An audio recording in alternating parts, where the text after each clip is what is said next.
Ragam sajian tradisional tidak hanya menyimpan kelezatan khas, tetapi juga sejarah dan tradisi. Kuliner legendaris kota hujan Bogor, Jawa Barat berikut ini misalnya menjadi wujud istimewa sebuah akulturasi budaya. Ya, ditambah lagi sehat, namanya toge goreng. Nah, di Bogor, Jawa Barat ini banyak kedai menu istimewa ini. Tersaji 71 tahun lalu, toge goreng Mang Gebro jadi salah satu yang melegenda.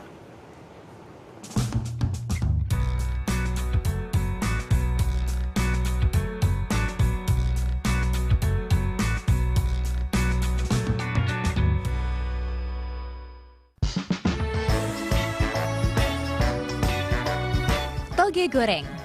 Inilah salah satu kuliner legendaris yang tak bisa terpisahkan dari kota hujan, Bogor, Jawa Barat. Di sini, toge goreng hangat tersaji di berbagai penjuru. Segar, lezat, dan sehat. Kedai-kedainya pun senantiasa ramai diburu. Jadi kalau pas lagi di arah dingin kayak Bogor gini, enaknya makan yang hangat-hangat seperti kayak toge goreng. Nah, kebetulan saya sih vegetarian, jadi bisa makan toge goreng doang sih. Oh, makanan tradisional saya sejak kecil makanya suka toge goreng. Adanya di sini yang banyak di Bogor. Tinggal saya sih di Tangerang, tapi di Tangerang susah cari toge goreng. Rasanya ya enak lah. Bikin kenyang, togenya banyak. Bikin subur katanya. Ya menurut saya makanan itu makanan ringan dan sehat. Telah menjadi bagian dari tradisi, namun akar sejarahnya, toge goreng sebenarnya bukan murni kuliner asli tanah ini. Akulturasi budaya dan perjalanan sejarah ikut membumbuinya. Nah, bagaimana sampai muncul ada toge goreng? Karena sebetulnya suatu makanan suatu daerah itu dipengaruhi oleh beberapa hal. Pertama adalah letak geografis di mana bahan makanan di mana daerah tersebut berada. Toge goreng itu kan umumnya dari Bogor, ya, banyaknya dari Bogor aslinya. Nah, itu adalah makanan daerah Sunda. Kemudian ditambah itu selain juga itu adalah pengaruh dari pengaruh asing. Nah, pengaruh asing adalah kita cukup lama di Indonesia ini ada akulturasi budaya. Dari sekian banyak kedai penyajinya, ada satu yang melegenda.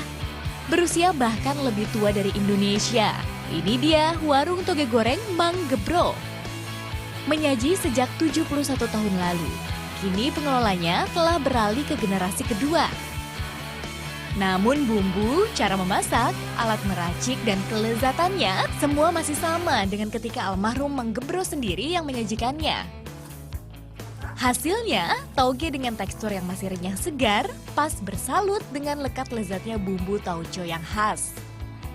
Mantap, istimewa.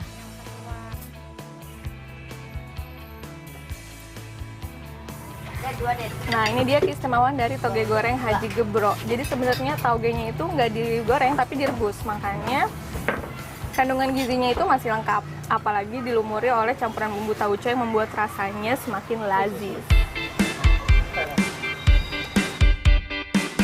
Rahasia penuh selera dari seporsi toge goreng Mang Gebro berawal di sini. Dapur tempat Mamat siapkan sendiri seluruh elemen sajian spesialnya. Bahan baku saus alias bumbu siram terdiri dari oncom atau salah satu bahan pangan tradisional hasil fermentasi kedelai. Bawang putih, cabai merah, daun bawang, kemiri, gula merah, gula tebu, garam, dan tauco. Seperti oncom, tauco juga merupakan hasil fermentasi kedelai. Merupakan bahan baku pangan asal negeri tirai bambu Cina, dalam perkembangannya tauco banyak lezatkan sajian Nusantara. Salah satunya memperkaya sekaligus menjadi penoreh cita rasa khas toge goreng. Semua memang tak jauh berbeda dengan bahan bumbu toge goreng pada umumnya. Yang menjadikannya spesial tentunya komposisi dan cara meraciknya. Oh, pasti tadi bawangnya nggak dimasukin semua? Yang lain jarang pakai bawang begituan. Kalau bapak pakai, pertama pakai bawang gitu, ini menghilangkan bau minyak yang tadi. Maksud supaya wangi, menghilangkan bau-bau telur. Kunci lain kelezatan yang tak kalah pentingnya, semua bahannya segar. Pemilik juga meracik, memasak, dan mengolah sendiri setiap bahannya. Tak heran kualitas bisa sangat terjaga. Nah, Salah satu bahan utama bikin bumbu toge gorengnya adalah tauco. Tauconya yang asli Bogor, jadi nggak berair dan dia terbuat dari kacang kedelai.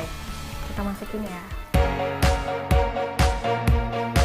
Aroma khas menjadi salah satu pertanda bumbu siram telah matang. Dan tentunya siap disajikan. Selain bumbu, toge goreng juga menggunakan lontong. Lontongnya ini juga buatan sendiri. Teksturnya lembut, sangat terasa segar daunnya. Komponen lain mie kuning khas Bogor. Juga tentunya sang bintang utama, toge. Proses memasak dengan tungku kayu dan karakteristik khususnya pinggan tembaga. Menjaga kesegaran bahan-bahan di dalamnya. Puluhan tahun pengalaman, bahan-bahan prima, rangkaian panjang persiapan, dan semua berasal dari hati. Tak heran sajian sederhana ini menjadi begitu kaya rasa. Dari kecil dari sini rasanya enak, bumbunya juga banyak sih, enak lah pokoknya. Kelezatan tradisional ini juga bisa dibawa pulang. Memukus dengan daun patat, bukan daun pisang. Karena tekstur tebal berporinya menjaga segar dan kelezatan sajian di dalamnya lebih lama. Aroma hijaunya klik dengan toge goreng. Ya. Nah, satu lagi yang spesial dari toge goreng Haji Gebro. Jadi kalau kita mau ngebungkus, dibungkusnya itu pakai daun patat. Dan cara ngebungkusnya cuman Abah doang yang bisa. Unik ya? Sajian spesial ini tersaji Rp10.000 per porsi. Berlokasi di kawasan Lawas, Pasar Anyar, Bogor, warung toge goreng Mang Gebro buka setiap hari mulai pukul 9 pagi hingga 5 sore. Anissa Fikasari, Rio Pambudi melaporkan untuk NET.